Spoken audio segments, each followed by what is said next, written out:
जो देश 97 करोड़ वोटर्स का इलेक्शन करवा सकता है शांति से, वो 23 लाख एग्जामिनर्स का एग्जाम न करवा पाए, तो मानने वाली बात नहीं है। नीट पेपर लीक का मामला अभी थमा नहीं है। सुप्रीम कोर्ट में अभी ये केस चल रहा है और दिन प्रतिदिन इसमें एक से बढ़कर एक खुलासे हो रहे हैं। तो वहीं यूपी में पेपर लीक को रोकने के लिए यूपी सरकार ने जो कानून बनाया है, उस कानून को लेकर के विकास दिव्य कीर्ति ने सीएम योगी की तारीफ की है।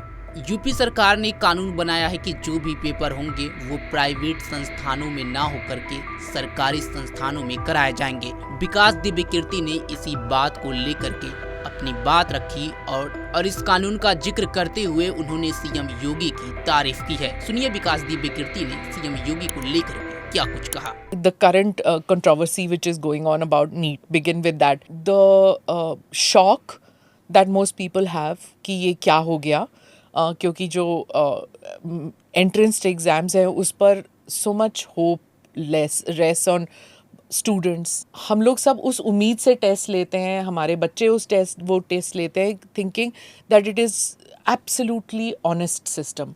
लेकिन जब उस पर विश्वास टूट जाता है, you can imagine for it to be reinstated will take a long time. So as an educator आप क्या समझते हैं इसके बारे में? मुझे लगता है कि थोड़ा सा सिस्टम की लापरवाही का मामला ज़्यादा है जी, क्योंकि जो देश 97 करोड़ वोटर्स का इलेक्शन करवा सकता है शांति से, वो 23 लाख एग्जामिनर्स का एग्ज़ाम ना करवा पाए, तो मानने वाली बात नहीं है। So political will has to be there, और अगर वो हो तो मुझे लगता नहीं कि चीज़ें बहुत मुश्किल हैं।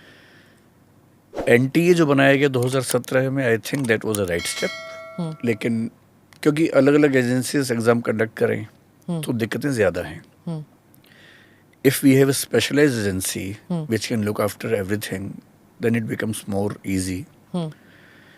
लेकिन एनटीए को या तो उतना सपोर्ट मिला नहीं है, या एनटीए के अंदर करप्शन होता है। मैं जानता नहीं एनटीए के अंदर क्या सिचुएशन है, बट मेरा ख्याल है कि एनटीए का स्ट्रक्चर अगर ऐसा हो जिसमें कुछ सिविल सर्वेंट्स डेप्यूटेशन पे हों, जिनमें से कुछ पुलिस के लोग भी हों, कुछ आईबी के लोग भी हों, बेशक एक या दो ही हों, और वो भारत में होने वाले किसी भी एग्ज़ाम को, जो एनटीए को दिए गए हैं अभी काफ़ी सारे एग्ज़ाम्स हैं, उन सब एग्ज़ाम्स की तैयारी उसी सीरियसनेस से करें जैसे इलेक्शंस की होती हैं, तो विश्वास टूटेगा नहीं किसी का। और ये बात सही है कि इतनी सारी फैमिलीज़ का भविष्य और विश्वास दांव पे है, तो हमें केयरफुल होना चाहिए। I think this is more about carelessness on the part of the government और the NTA, and less about infrastructural hurdles.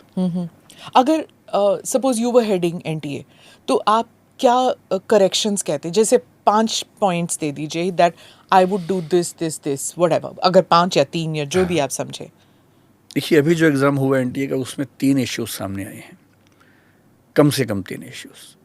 एक झज्जर हरियाणा में आया, जहां ये दिखता है कि एग्जामिनेशन सेंटर के लोगों ने दोनों पेपर सेट्स को बैंक से निकलवा के टाइम की प्रॉब्लम क्रिएट की, टाइम लेट हुआ, ग्रेस मार्क्स मिले। So this is one thing. दूसरा गोधरा में दिखा, जहां बच्चों ने पेपर लीक नहीं हुआ, पेपर बच्चों को सही मिला, उनको बताया गया कि आप कैमरे के सामने एक्टिंग करते रहो, क्या पेपर दे रहे हो, क्योंकि सीसीटीवी भी इस बार इंस्टॉल हुए थे। बच्चों से पेपर लेने के बाद पेपर सारे चेंज किए गए, जिसमें स्कूल की मैनेजमेंट पूरी तरह से शामिल थे।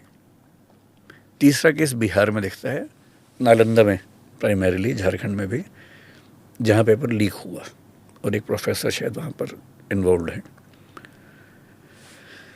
अगर इन सारे इश्यूज़ को टैकल करना है, एक तरीका तो ये कि हम कंप्यूटर बेस्ड टेस्ट पे जाएं, लेकिन उसकी अपनी दिक्कतें हैं, क्योंकि नेट कनेक्टेड होने से हैक करना आसान हो जाता है। तो मैं फ़िलहाल पेपर पेन एग्ज़ाम के फेवर में हूँ, जब तक हम इंटरनेट पर वैसा मैनेज ना कर लें, क्योंकि एक रशियन एंटिटी भी शामिल हुई जिसने हैक किया बहुत सारी चीज़ों को, ये भी सुनने में आ रहा है। तो हैकिंग बड़ा रिस्क है फ़िलहाल। तो हम पेपर पेन पे अगर बात करें, अगर मैं होता एनटीए में, और अगर सरकार मुझे पूरी अथॉरिटी देती, पावर्स देती, क्योंकि ये भी है ना कि एनटीए का चीफ कर सकता भी है या नहीं, मुझे नहीं पता अभी फ़िलहाल। अभी हर क्वेश्चन पेपर के 2 सेट्स होते हैं, 2 सेट का मतलब है कि एक पेपर है, वो नहीं तो फिर बैकअप में पेपर होता है। मैं शायद बैकअप में 1 से ज़्यादा पेपर रखता, 3-4 सेट हम कम से कम कर सकते हैं।